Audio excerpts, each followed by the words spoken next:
is 528, rolling south in Ohio, coming out of Painesville, and I'm going to roll down past 6 and past 322 and on to 88 and then 87 and then into PA, and then we're going to take some back roads because I'm originally from Pennsylvania and end up in Murraysville, Pennsylvania, where my uncle is having this giant pig roast, but it's a way for them to get in on the fun.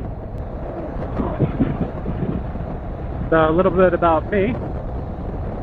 My name is Chris, and I am on a BMW, a 2013 BMW R1200 GS that I bought in 2014,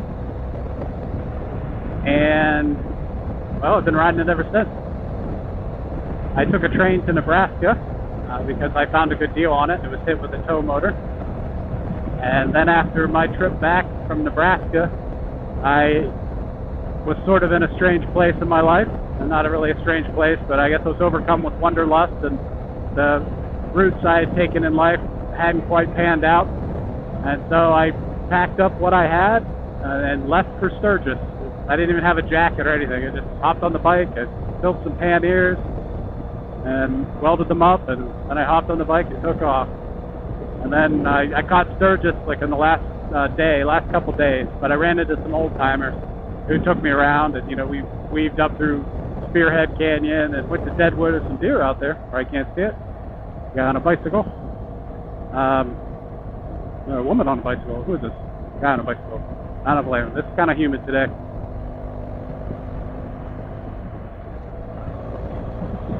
Where was I? Meow, meow, meow, meow, meow, meow. Squirrel.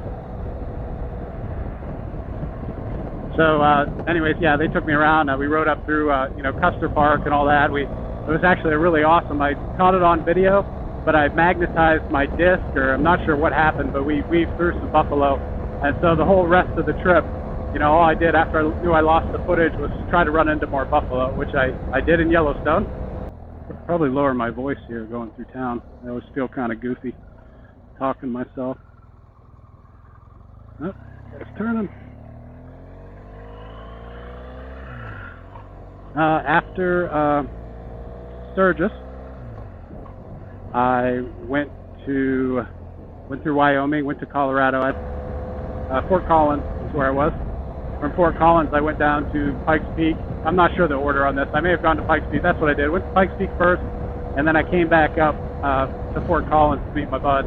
But I camped in Pikes National Forest, and then I took the cases off and rode Pikes Peak. I have some footage of that, but most of it was kind of slow. There's a lot of slow-moving trucks and stuff that go up there. Went up to the top, took some pictures.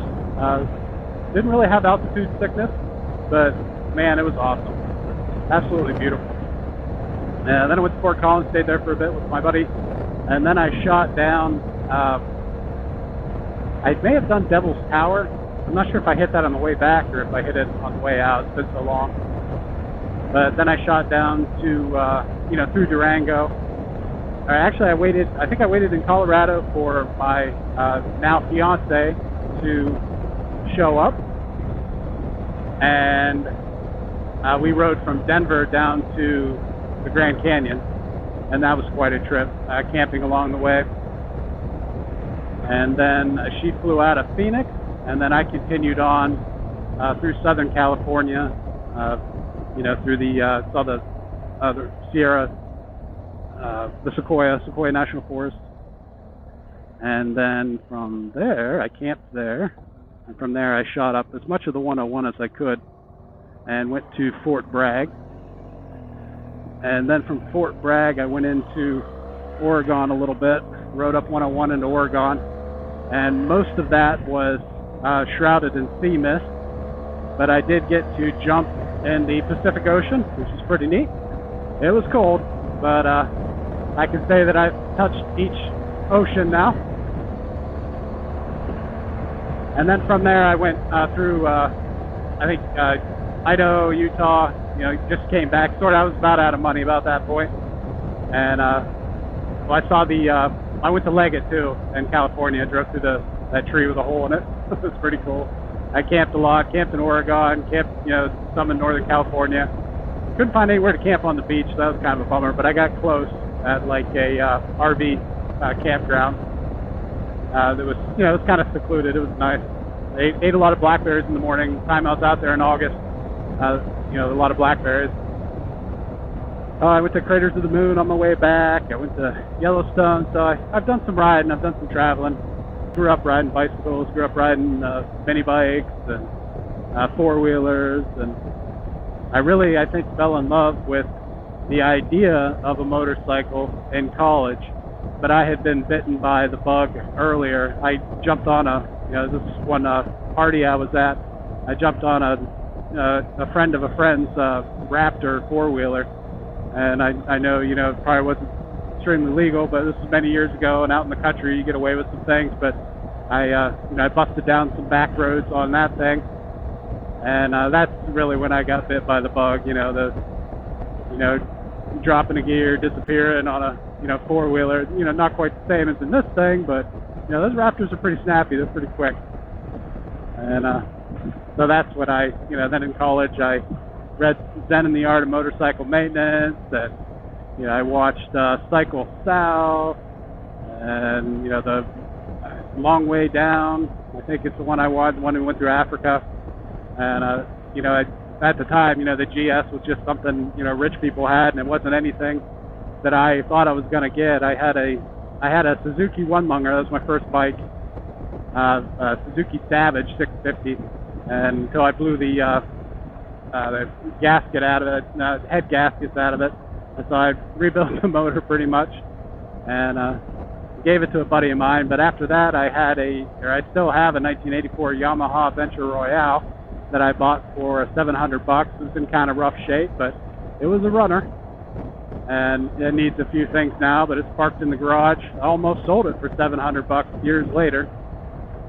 But I went and test drove when I decided I was going to buy something new. I went and test drove a Triumph. I think it was, I'm not sure if it was an Explorer or a Tiger. I think it was an inline 3, but it was the larger at the time of the, adventure bikes, the sport touring bikes. That's not sport touring, adventure enduro type bike. And that thing was pretty quick, but that's sort of what I thought I would end up with. There were no Beamer dealers in my area. I'd never been on a Beamer, didn't even know how it fit me or anything, but I knew the mystique around them. I knew not mystique, the reputation, the off-road enduro aspect, and then also just from watching The Long Way Down with Ewan McGregor and his buddy Charles or Charlie, I can't remember his last name.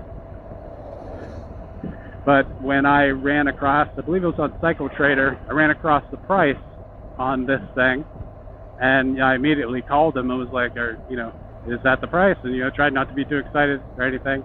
Didn't really negotiate a whole lot, but got a real good deal. Someone had tagged it with a tow motor on, and all that it really damaged was the exhaust on on the left side. And I jumped on it in Omaha after spending the night at Airbnb. I took a taxi to the dealer, which, there's one guy there. You may have opened up early for me, I'm not sure, but or it was right at dawn. But I jumped on it and took off, and I don't know the name of the road that I was on, but there was an early morning school bus, a bus full of kids, and I popped the clutch on accident and brought the bike up on one wheel. So my first experience riding this thing was popping a wheelie at a stoplight, once it turned green, and going beside a bus, and I just have this memory of looking to my right, and all these kids with their faces pressed to the, glass, just awestruck, some of them laughing, but that was pretty cool. I definitely felt like a badass, even though I had no idea what I was doing. But, instinctually I tapped the rear brake and brought the front end down. But I'm not a trick rider, don't do a lot of that sort of stuff. But that's when the bike got its name, Nasty. I call it Nasty. But that whole ride back was pretty good. camped in Illinois on the ride back. I think it was Slate Rock Park in Illinois. There was sort of like a bar there. I guess it's famous in the area. I stopped and talked to some guy, and he was talking about it. It was a little early in the season, but yeah, there's a campground right next to it, and I was beat, so I didn't drink or anything or get any beers. But I tried to start a fire. Everything was wet,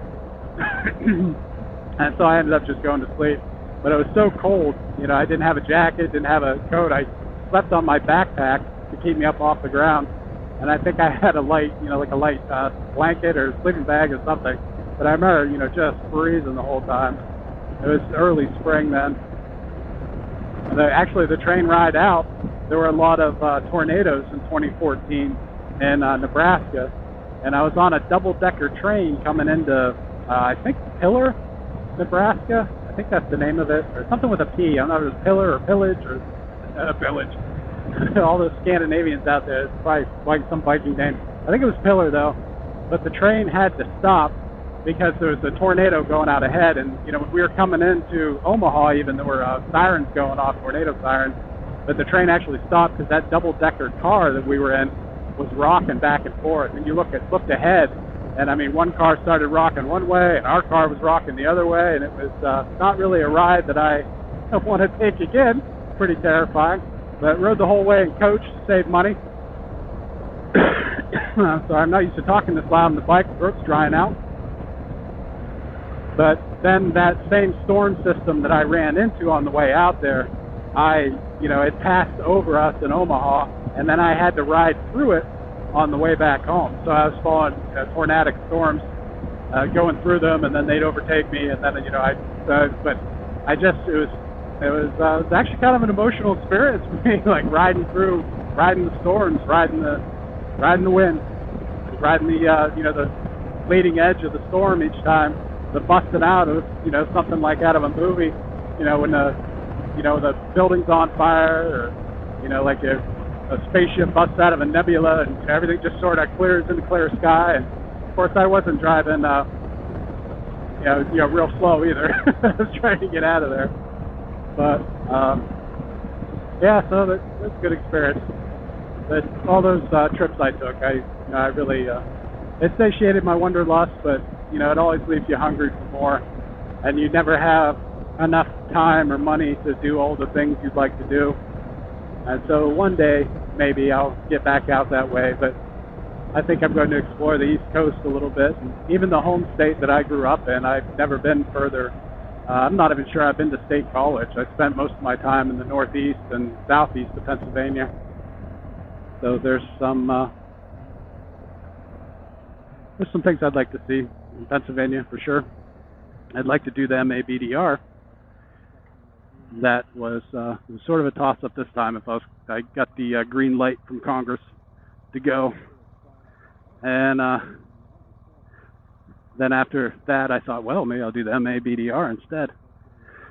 This guy's getting a plug here, if this ever does get any views for Trump. All right, back to why I'm doing this. This is a trial run. This audio that I'm recording and the corresponding video, because I watch a lot of motovloggers, especially in the winter months, and just when I, can't get out to ride anywhere. So I watch Her Two Wheels quite a lot. I watch some other ones, but I don't really know the name. This one, oh man, I feel bad. But hers, I just remember. I think I probably watched those the most. I watch hers the most. Oh, Ride to Food. I've watched that a bit. That was kind of a cool concept. And sort of playing off of that, I would like to do something. I'm not sure, what I'm going to name it first. Hey, buddy. Oh, he was a true biker there.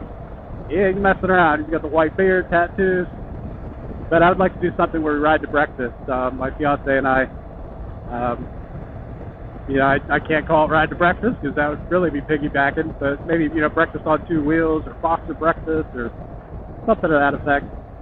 That's pretty much the only kind of riding, the two-up riding we do anymore. We ride to breakfast. She's a foodie, and I never turn down a good breakfast, so I guess I'm a foodie too.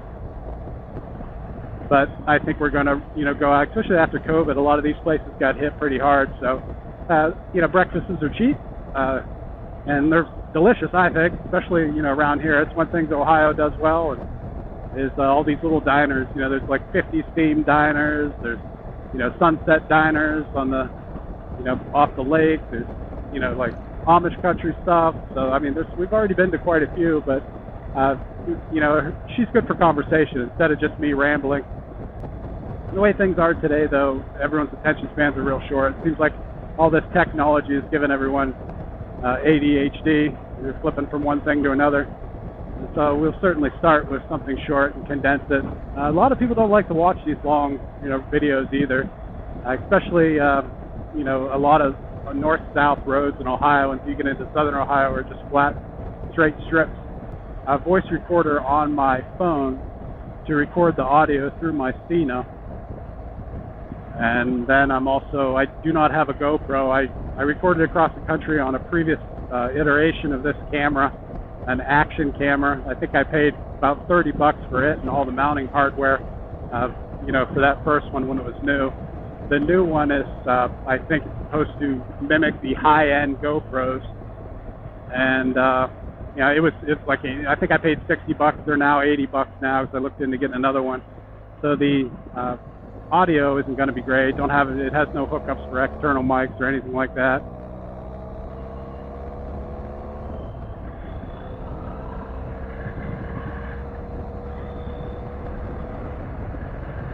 But hopefully there's not too much wind noise on this audio recording.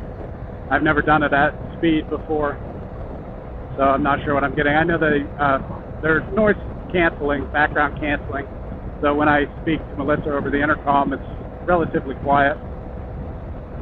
And I have a decent helmet. I've got a HJC modular helmet. I'm not sure they make it anymore, but I just got Melissa a newer version of it. I'm not sure it's CL19 or maybe that's the visor number. I don't really remember. But so it's not the quietest of helmets, but functionality-wise, it's nice. It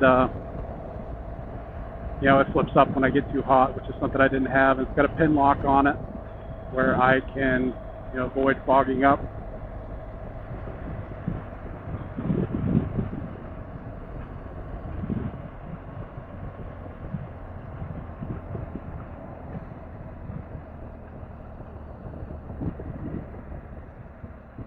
That'll probably do it for now. Well, I must want to grab 87 and then 88. That's what I'm doing. I'll take a left here. I don't want to go into middle field. Follow his dump truck.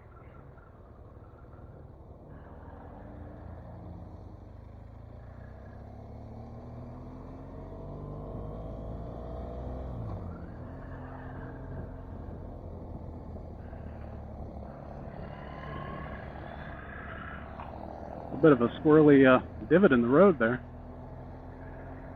This guy's got a load of something that's covered, but I don't really like to follow them too closely.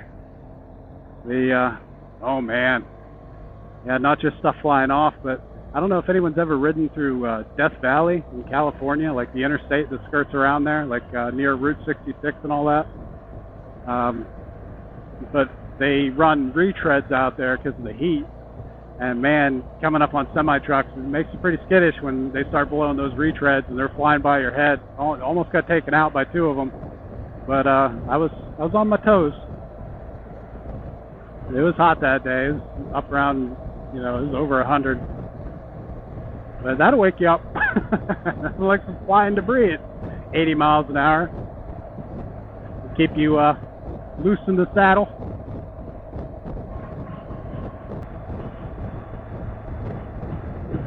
I did plan a couple routes. I learned some things on Google.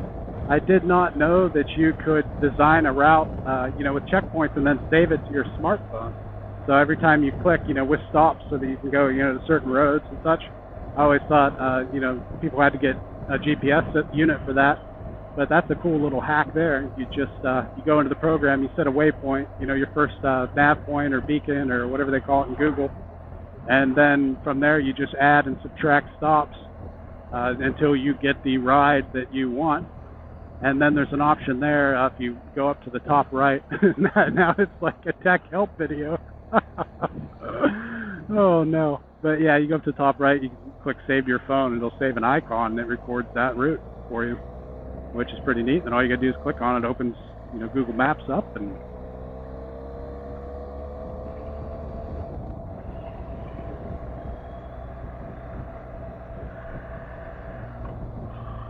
that was 534. My original plan was to take that down to 88, but I think I can shoot across any of these, roads that go south down here.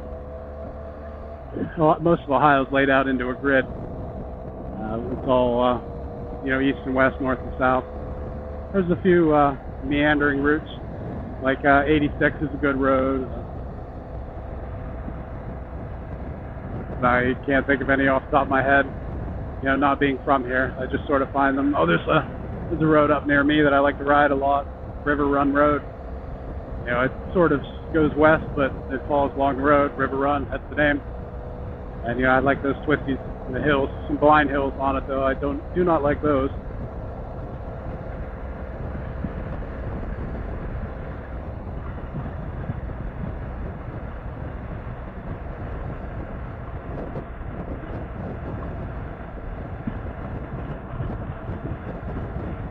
Alright, let's see, let's find a good spot to yanker over to the side here and pull all this stuff off my head. Got the Cena, got the GoPro, probably leave the Cena on, but definitely going to pull the GoPro off.